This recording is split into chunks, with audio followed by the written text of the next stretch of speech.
9 de mayo de 1940. Un pequeño poblado francés con niños franceses. Un pueblo en las Ardenas no lejos de Alemania que está en guerra con Francia. Pero las cosas han estado tranquilas hasta ahora. Los niños siguen recibiendo sus clases puntualmente y su profesora dice: hoy aprenderemos una bonita canción para traer la paz de vuelta. Giran, giran, giran los títeres. Esta será su última clase.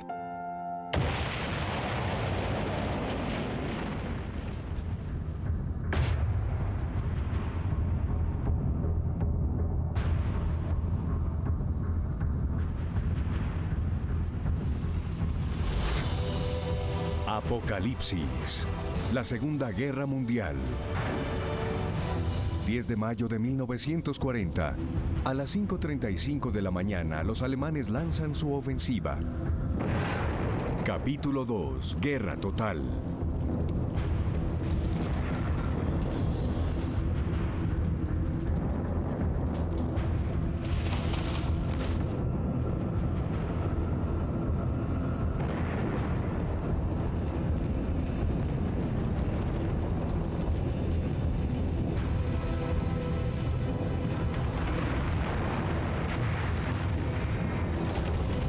De mayo de 1940.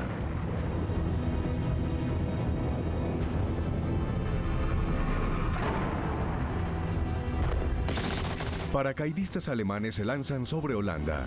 Son la vanguardia, los primeros de 3 millones de invasores. Las Wehrmacht marchan hacia Bélgica. Este es el sueño de Hitler. Los alemanes simulan que atacarán Francia a través de Bélgica neutral como lo hicieron en 1914. El general francés Gamelin, comandante en jefe de las fuerzas aliadas, está seguro. Tiene todo cubierto. Refinó su estrategia durante la Guerra Falsa. Bélgica, 10 de mayo de 1940.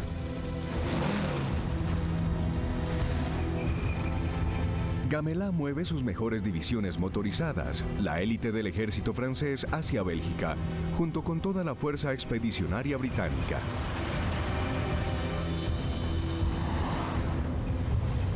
Estos son soldados de combate con mucha entereza. Detendrán el avance alemán a través de Bélgica. Pero Hitler, en su cuartel general, está dichoso. Su señuelo funcionó. Exclama: podría llorar de alegría.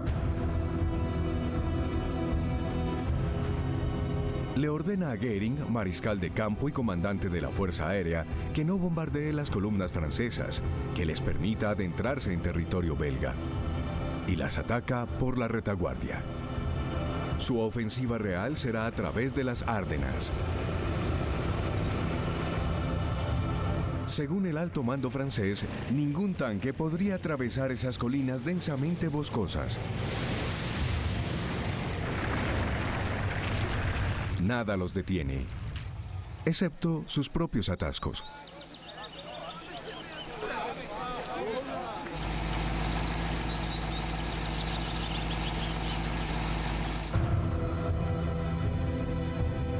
Entretanto, en los Países Bajos y Bélgica, las personas que tienen autos son las primeras en huir.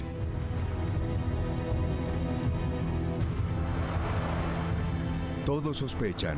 La llamada Quinta Columna, se teme, son espías que trabajan para los nazis. Los alemanes siguen con sus tácticas de distracción. Invaden Bélgica con las fuerzas aerotransportadas especializadas. Los zapadores cantan a todo pulmón su canción de la campaña en Polonia. Las chicas tendrán que esperar, camaradas. Es hora de partir, camaradas. El 11 de mayo al amanecer son lanzados sobre Bélgica. Su meta es capturar la pieza clave del sistema de defensa belga, el fuerte Ebenemel en el Canal Albert, con reputación de ser inexpugnable.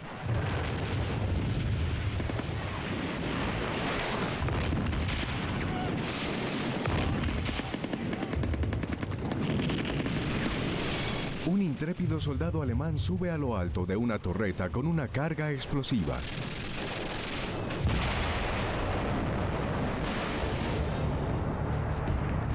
Los conquistadores se desplazan entre las ruinas del fuerte Evenemel, el punto clave de Bélgica. Imágenes como estas afianzarán la reputación de invencibilidad de las Wehrmacht. Después de la caída del fuerte, la gente se apresura a tomar los últimos trenes a París.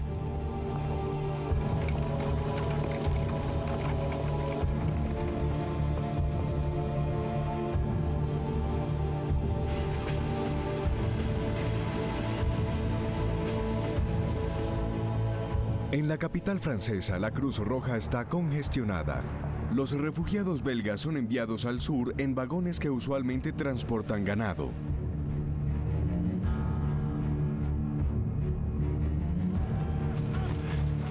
Lieja, 11 de mayo de 1940. Cuando los alemanes entran a Lieja, el pánico crece y se esparce. Enfrentados a semejante exhibición de poder, solo hay dos opciones: obedecer o huir.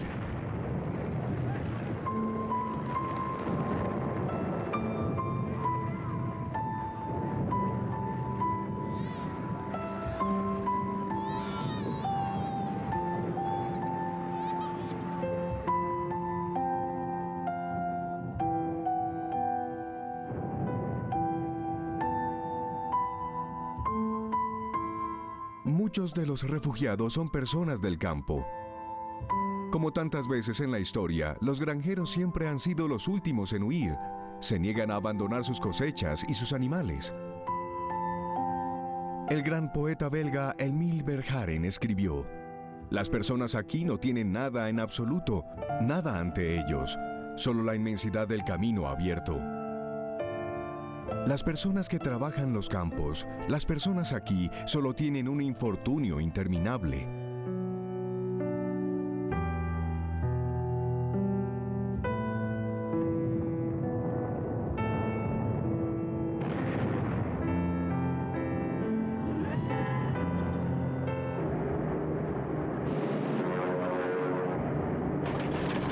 Los alemanes lanzan su ofensiva aérea. Destruyen cruces estratégicos, campos de la Fuerza Aérea, refinerías y suministros de combustible.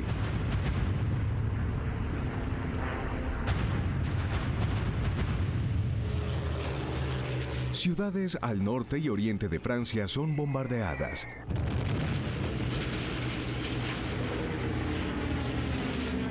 Los franceses enfrentan ahora la realidad de la guerra moderna.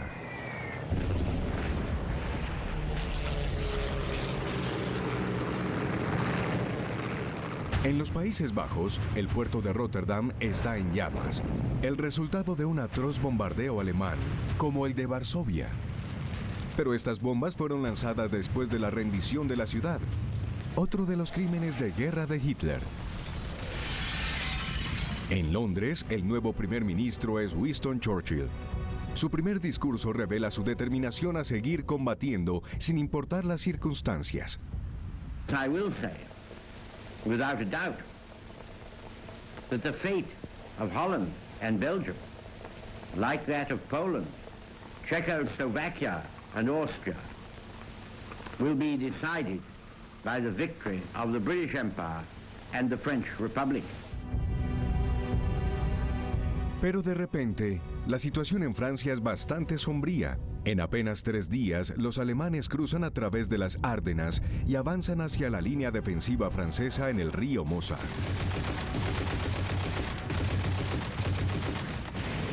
Sedan, 13 de mayo de 1940. Están cerrando la red con su movimiento de pinza. Intentan atrapar las tropas aliadas congregadas en Bélgica. Los soldados alemanes atacan a los franceses como si vinieran de un mundo diferente. Con granadas de mano, ametralladoras y mucho ímpetu, tardan un día en tomarse la ciudad. Sedan, el punto clave hacia las Ardenas, ya fue marcado terriblemente por la derrota francesa en 1870. Pero el verdadero obstáculo para los alemanes es el río Mosa. En la noche del 13 de mayo traen vigas para construir puentes. Los franceses contraatacan. Pero los alemanes neutralizan la artillería francesa y a la mañana siguiente sus zapadores terminan el puente. Estimulados por su general Guderian, un prusiano de 52 años, un gran estratega de la guerra acorazada, usan tanques para atacar con fuerza, intrepidez y velocidad. La Blitzkrieg o guerra relámpago no debe dar tiempo a que el enemigo reaccione. Primero los tanques, seguidos por la infantería y apoyados por los aviones, sobre todo los Stukas. Los Stukas son bombarderos en picada equipados con sirenas. Resistiendo la intensa presión del descenso, sus avesados pilotos lanzan las bombas en el último minuto con precisión letal.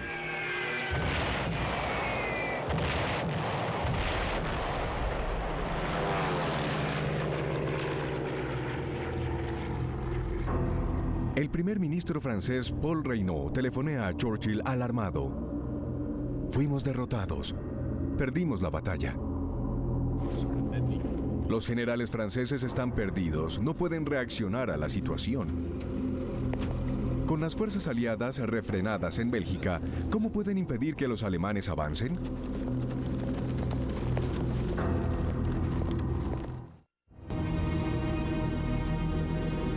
En París, las autoridades francesas intentan lidiar con el número creciente de refugiados. Los habitantes de Bélgica y el norte de Francia entran a raudales a la ciudad. Escuelas, hospitales y cuarteles quedan atestados pronto. La información se riega, los rumores abundan. ¿Gamelin se suicidó? No. El alto mando francés acaba de darse cuenta de que los alemanes se dirigen hacia la costa y los aliados cayeron en una trampa. Se ordena un contraataque, permitiendo que un cierto coronel de Gaulle se distinga a la cabeza de una brigada de tanques. El ejército francés posee más tanques y de mejor calidad que los Panzer alemanes.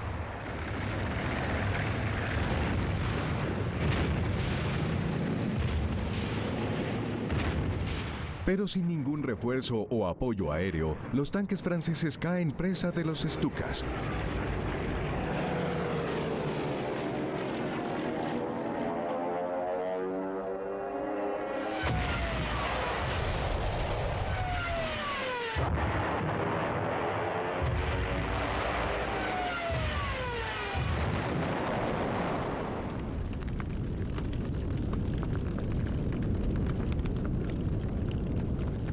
Los combatientes franceses oponen buena resistencia, pero se preguntan por qué la Fuerza Aérea no los está protegiendo. Mal preparados y con menos aviones, los pilotos franceses son excedidos en número por la Fuerza Aérea nazi, pero luchan valientemente. Docenas de pilotos alemanes son derribados y hechos prisioneros. Algunos de estos pilotos serán devueltos a Alemania cuando se firme el armisticio y se unirán después a la batalla contra Gran Bretaña. 26 de mayo de 1940. Los tanques alemanes se desplazan rápidamente a través de los pueblos y ciudades del norte de Francia.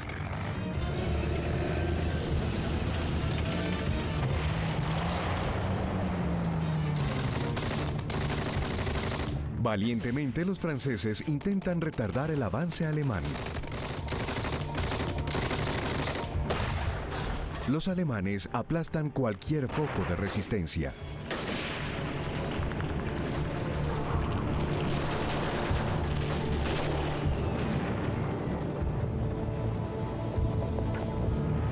Los alemanes llegan al Canal Inglés. La estrategia Movimiento de Oz de Hitler funcionó. La Fuerza Expedicionaria Británica, el Ejército belga y las Fuerzas Armadas francesas son rodeados. 28 de mayo de 1940. El rey belga se rinde, junto con su ejército. La Fuerza Expedicionaria Británica se retira hacia la costa, confirmando el colapso final de los ejércitos aliados. En París, el primer ministro francés, Paul Reynaud, despide a Gamelin y encuentra un nuevo salvador. El general Weygand, de 72 años, uno de los artesanos de la victoria aliada en 1918. Para mantener la moral, Reynaud nombra a otro héroe de la Primera Guerra Mundial como viceministro, el mariscal Pétain, de 84 años, que pronto le volverá la espalda a las políticas de Reynaud. Weygand no tiene opción. También se ve obligado a ordenar una retirada total hacia Dunkerque. Hitler los deja partir. ¿Un gesto de clemencia hacia Gran Bretaña? ¿Todavía está esperando una paz parcial? ¿O Goering le aseguró que su fuerza aérea puede prevenir una evacuación? 400.000 hombres atestan la playa, debilitados y confundidos. Tienen una última oportunidad para escapar, por mar. Churchill ordena que cualquier nave que pueda flotar vaya a recogerlos. En las afueras de Dunkerque, los franceses detienen a los alemanes, sufriendo grandes bajas. Goering envía Stukas y bombarderos de la Fuerza Aérea Nazi.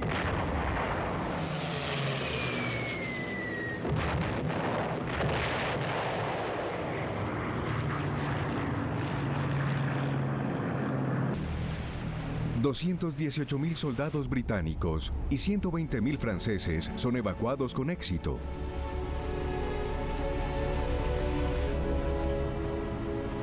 Dover, 4 de junio de 1940. El ejército británico es salvado, pero está hecho trizas.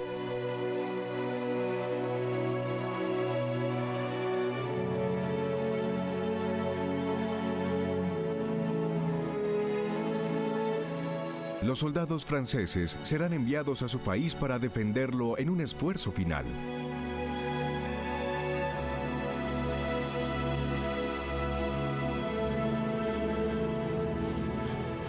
Los británicos son enviados a los centros de reequipamiento.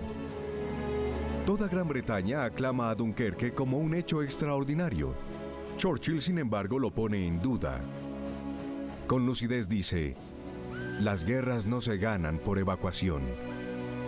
Aún así, en esos primeros días de junio nace el espíritu de Dunkerque.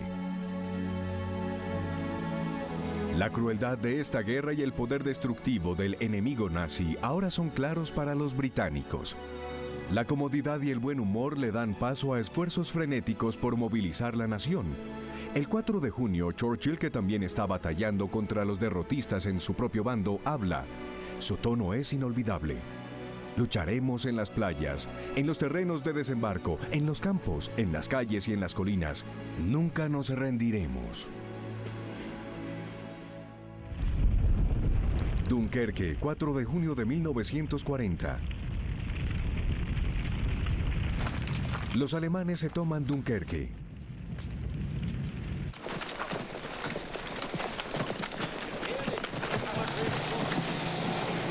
Una fabulosa gratificación los espera. Fueron filmados pródigamente por las unidades de propaganda de las Wehrmacht. Las fuerzas británicas dejaron casi todo su equipo.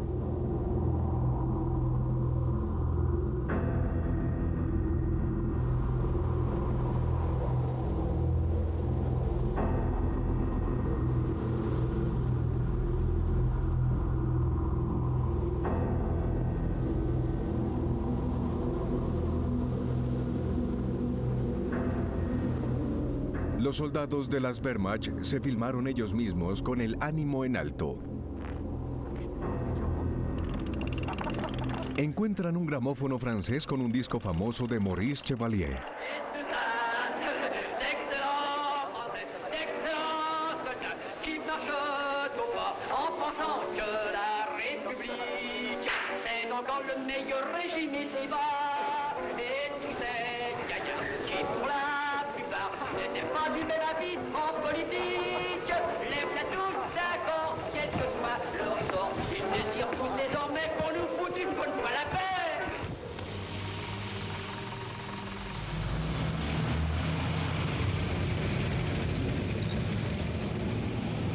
La ofensiva continúa.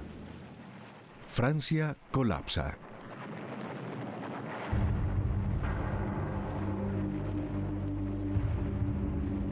Pero Reynaud y de Gaulle, que era subsecretario de Estado para la Defensa y Guerra, quieren continuar la lucha.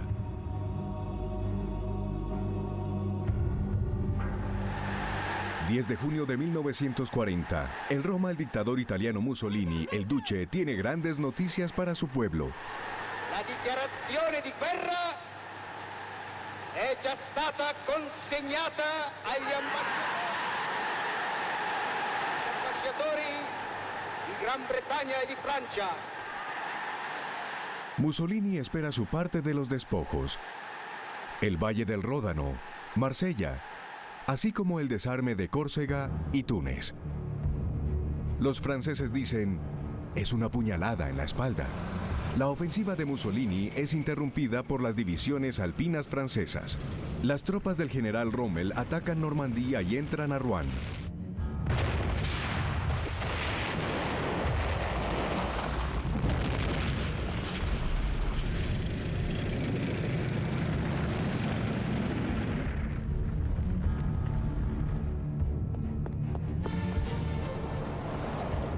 París se declara una ciudad abierta. En otras palabras, queda en manos del enemigo sin ofrecer lucha para evitar el destino de Varsovia o Rotterdam. El gobierno se mudó a Burdeos. Los alemanes se acercan a la ciudad. Los rumores vuelan. Matan, violan como lo hicieron los prusianos en 1870. Los parisinos abandonados por su gobierno huyen. Toda Francia se lanza a la carretera, un cataclismo que llegará a ser conocido por un nombre bélico, el Éxodo. Millones de franceses, hombres y mujeres, se dirigen a Loira, el último baluarte. Pero no hay ningún baluarte lo suficientemente resistente a los Stukas.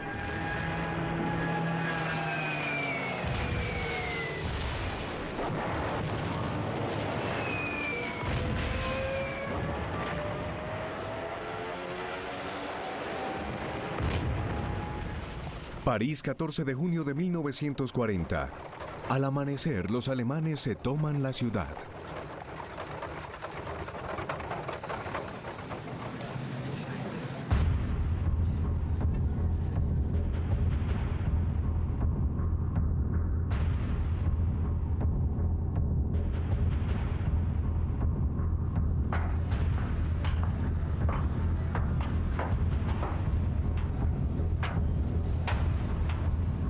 El emblema nazi, la esvástica, ondea sobre París.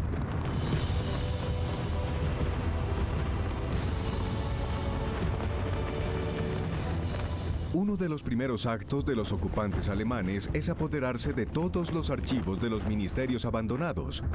Listas de espías, de judíos, de francmasones e incluso la copia original del Tratado de Versalles, que tanto humilló a Alemania en 1919, es enviada de inmediato a Hitler. El éxodo llegó a un alto. Los puentes sobre el Loira son volados. La única esperanza ahora es que la lucha cese. Pétain, en Burdeos, también quiere ponerle fin a las cosas.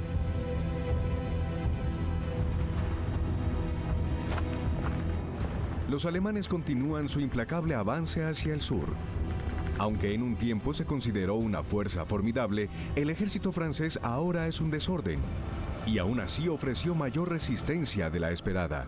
En un mes mueren 100.000 soldados franceses, más que en el mismo periodo de tiempo durante la Primera Guerra Mundial, la más mortal de las guerras hasta entonces.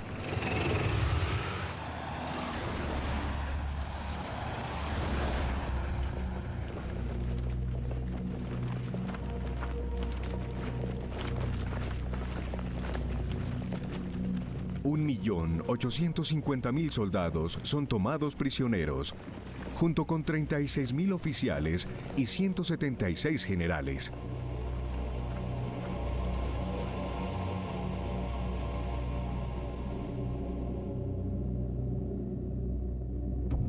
Entre los prisioneros hay muchos soldados africanos de las tropas de las colonias francesas. Los camarógrafos aficionados de las Wehrmacht los filman con un sentido morboso de satisfacción. Hambrientos, estos soldados matan una cabra.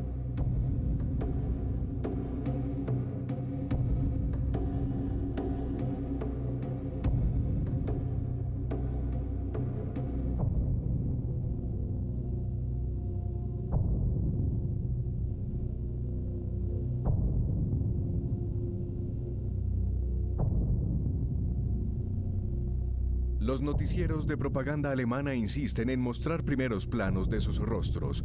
Las instrucciones oficiales son retratar la degeneración de los franceses, que son obligados a ir a la guerra con sus esclavos de las colonias. El comentario alemán original es revelador. Los aliados dicen que luchan para defender la civilización contra nuestra barbarie medieval. Mírenlos, los guardianes de la cultura. 3.000 soldados africanos y oficiales del ejército francés serán asesinados después de su captura. Luego de 7 años de adoctrinamiento nazi, el racismo es desenfrenado entre los soldados alemanes.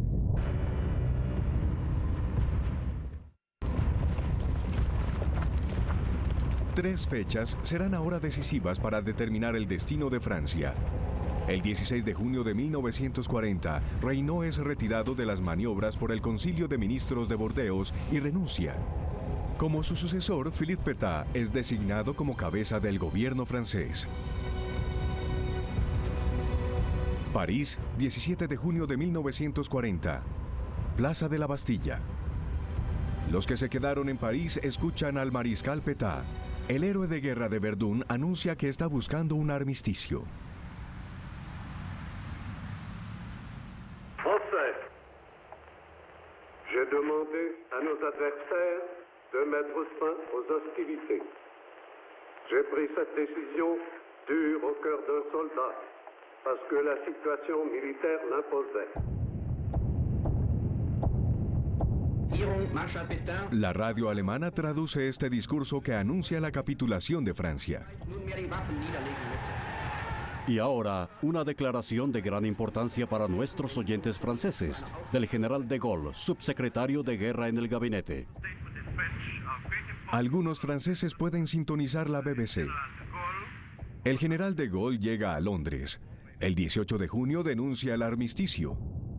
Unos días después graba un nuevo discurso.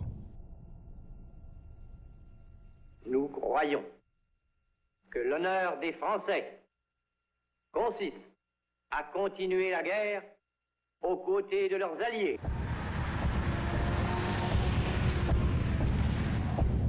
Hitler recibe un telegrama de felicitaciones de Moscú.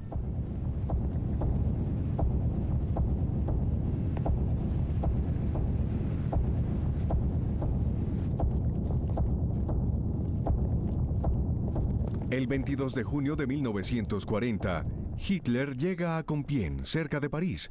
El sitio que escogió está planeado para humillar a los perdedores.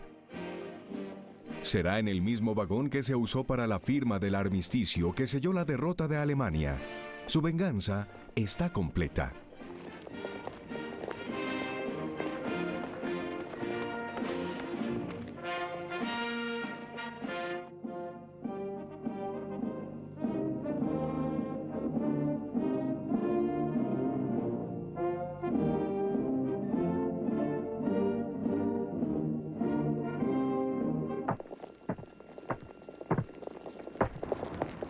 La delegación francesa es liderada por el general Honsillet.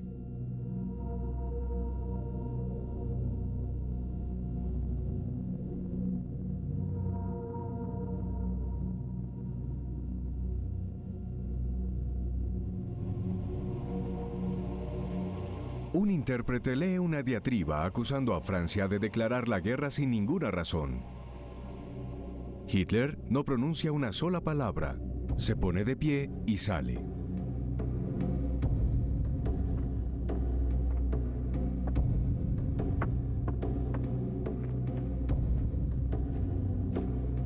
Los delegados franceses son informados de las condiciones del armisticio. Una de ellas es que Francia entregue a todos los alemanes antinazis que se refugiaron en ese país.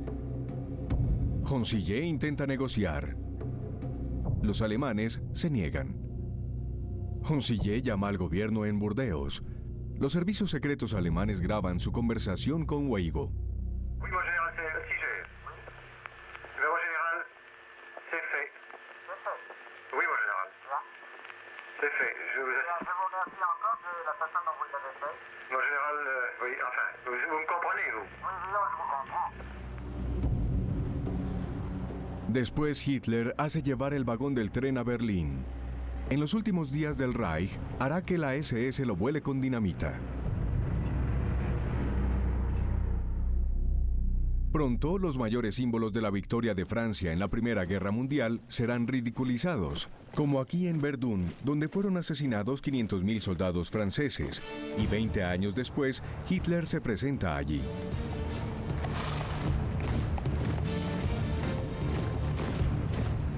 Hitler se burla cuando visita a sus hombres que acaban de tomarse la línea Maginot.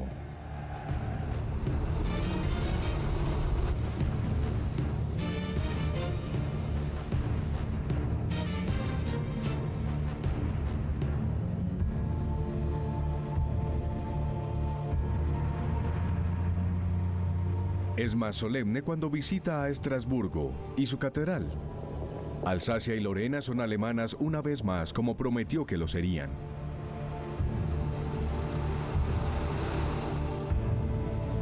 Los despojos de la campiña francesa: 2.000 tanques, 5.000 cañones, 300.000 rifles y 4 millones de cartuchos.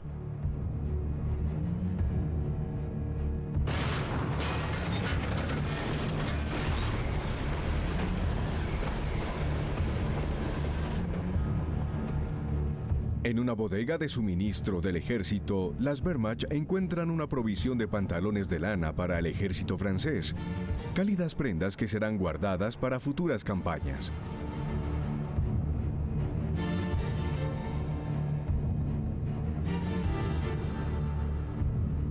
Los despojos son las fábricas, los puertos, todas las riquezas de Francia. Fueron los franceses los que declararon la guerra. Como consecuencia, pagarán el equivalente a $100 millones por día en costos de ocupación. El general Honsi lleva a Alemania para la primera reunión de la comisión encargada de aplicar las condiciones del armisticio.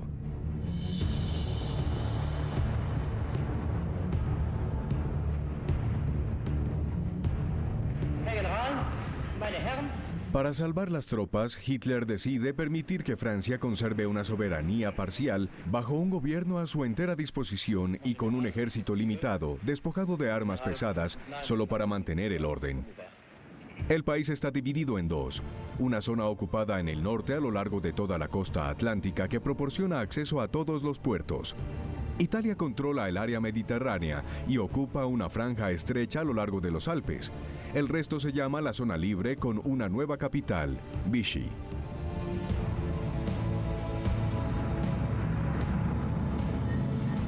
Esta ciudad vacacional fue escogida en parte por sus muchos hoteles. A principios de julio, el mariscal Pétain se mudó a ellos junto con los ministros de gobierno. El ambiente por todas partes es tenso.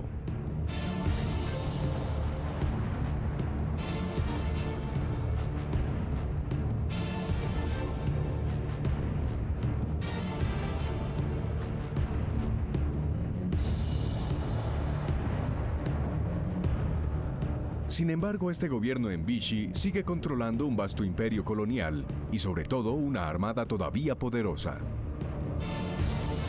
La única exigencia de Hitler es que sus barcos sean desarmados y permanezcan en sus puertos porque teme que podrían unir sus fuerzas con Gran Bretaña. Churchill teme lo contrario, que caerán en manos alemanas. Le ordena a la Armada Real que los neutralice. Una fuerza naval británica zarpa hacia una de las bases navales más grandes de Francia, Mers-el-Kébir, en Argelia. Churchill no toma ningún riesgo. Lanza un ultimátum: o se unen a nosotros, barrenan sus propios barcos, o navegan bajo escolta por desmilitarización en el Caribe. Los franceses rechazan todas las propuestas. Los británicos abren fuego.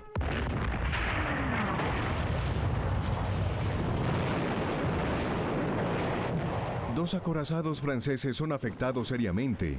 Uno, el Britannia, es hundido. Mueren 1.297 marinos franceses.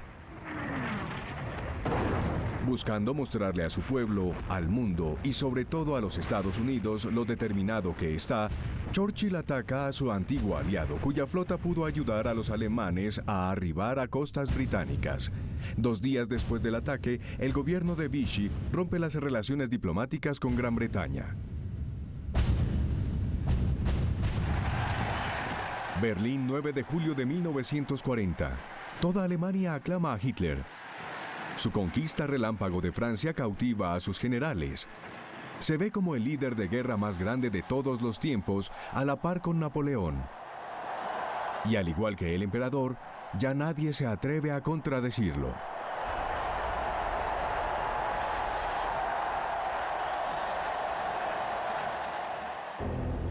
Jersey, julio de 1940. Los alemanes ocupan las islas anglo-normandas Jersey y Guernsey, escalones hacia la invasión de Gran Bretaña. Gran Bretaña, julio de 1940. Los británicos se preparan para una invasión alemana, toman medidas que podrían parecer triviales.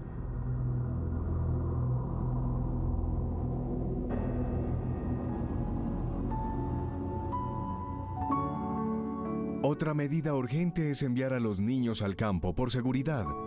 Esto será siempre un momento doloroso.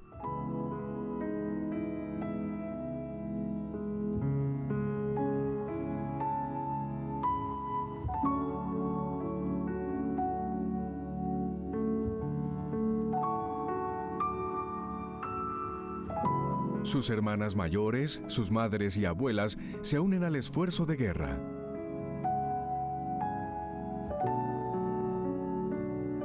Cada mujer debe defender su casa contra los temibles paracaidistas alemanes.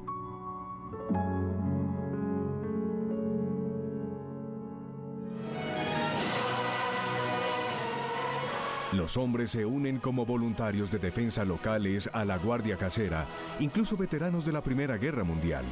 Los dispuestos y aptos son movilizados mientras el ejército rescatado en Dunkerque se reestructura.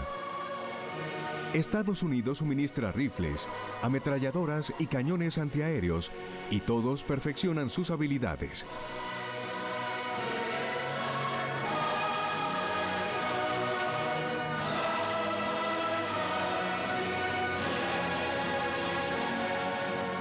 Churchill pronuncia un discurso muy inspirado al pueblo británico.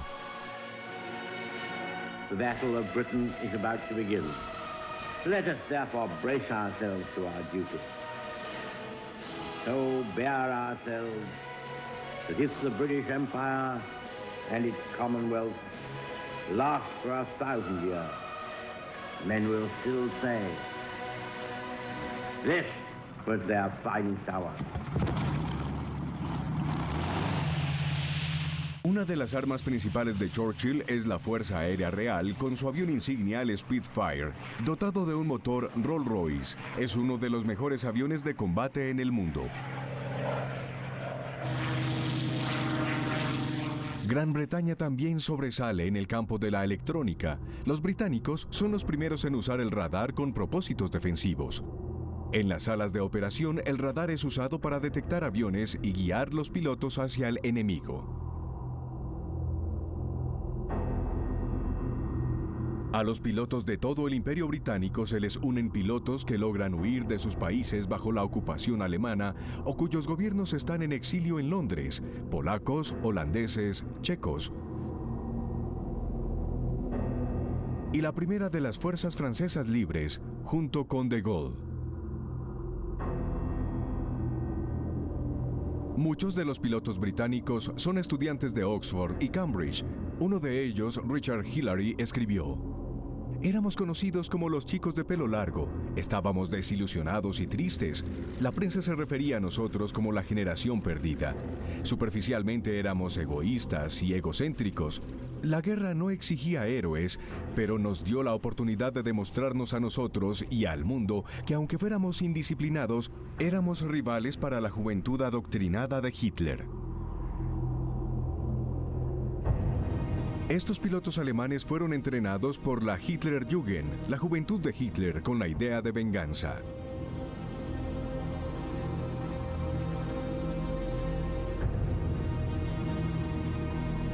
Sienten que son invencibles. Su líder, Goering, es una figura popular en el régimen.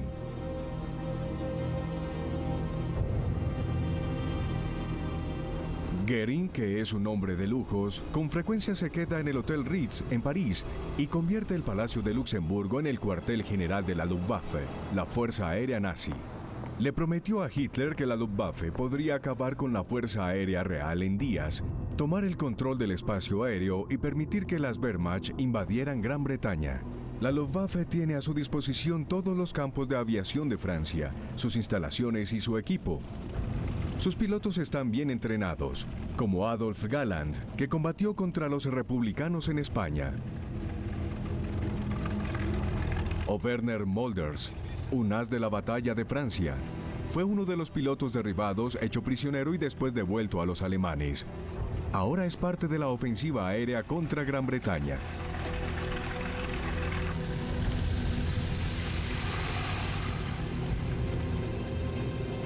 Despegando de estos campos en la ocupada Francia, los alemanes atacarán caravanas en el canal, puertos y campos de aviación al sur de Inglaterra.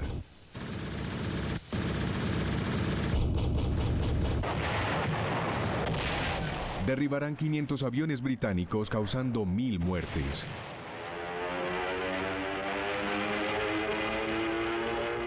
Los pilotos británicos no ceden, dan todo lo que tienen.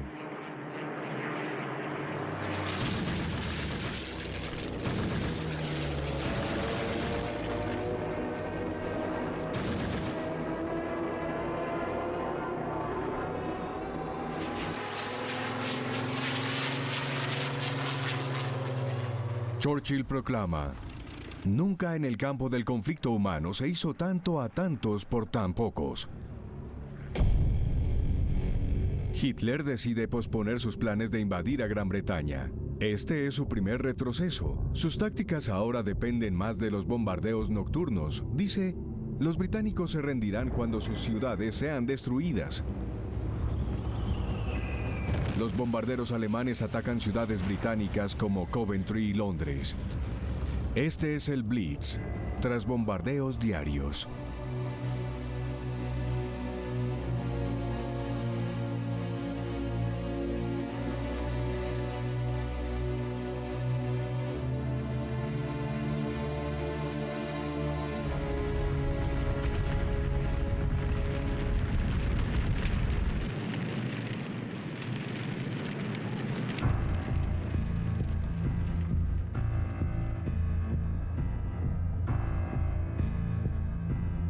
Los ciudadanos británicos resisten admirablemente. Excavan resguardos en los jardines de sus cabañas. Y en Londres duermen en los metros y van a trabajar al día siguiente.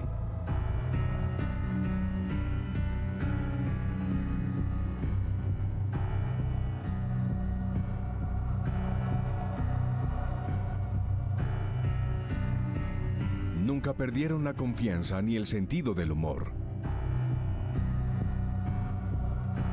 Churchill les dice a los franceses: Ici, dans cette ville de Londres, que Herr Hitler prétend réduire en cendres, nos gens tiennent bon.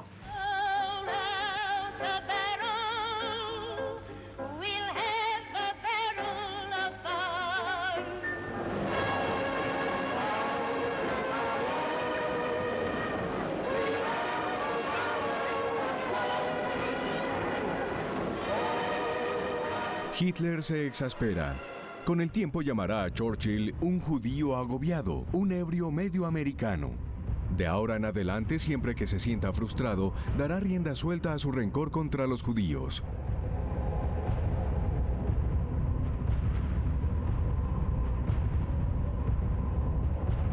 El 12 de octubre, en el día de Yom Kippur, a los judíos de Varsovia les dicen que se montará un gueto.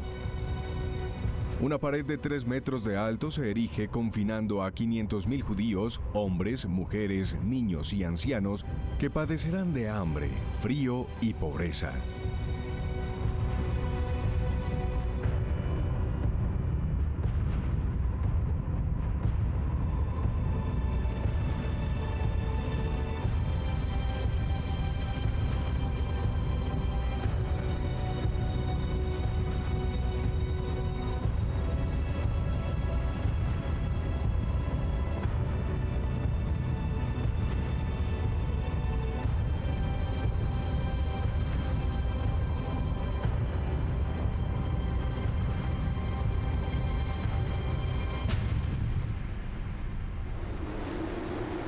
En su chalet en los Alpes bávaros, el Berghof, Hitler es filmado por su amante Eva Braun cuando celebra el Año Nuevo rodeado por los hijos de dignatarios nazis. Tiene otro plan bajo la manga, otra apuesta grande. Su misión ahora es conquistar el nuevo Lebensraum, el espacio viviente al este. Se alió con Stalin solo para atacarlo después. Su fracaso en la toma de Gran Bretaña lo obliga a moverse rápido antes de que Churchill atraiga a los Estados Unidos. Eso pondría al mundo en llamas. Apocalipsis, la Segunda Guerra Mundial. Próximo episodio, Golpe.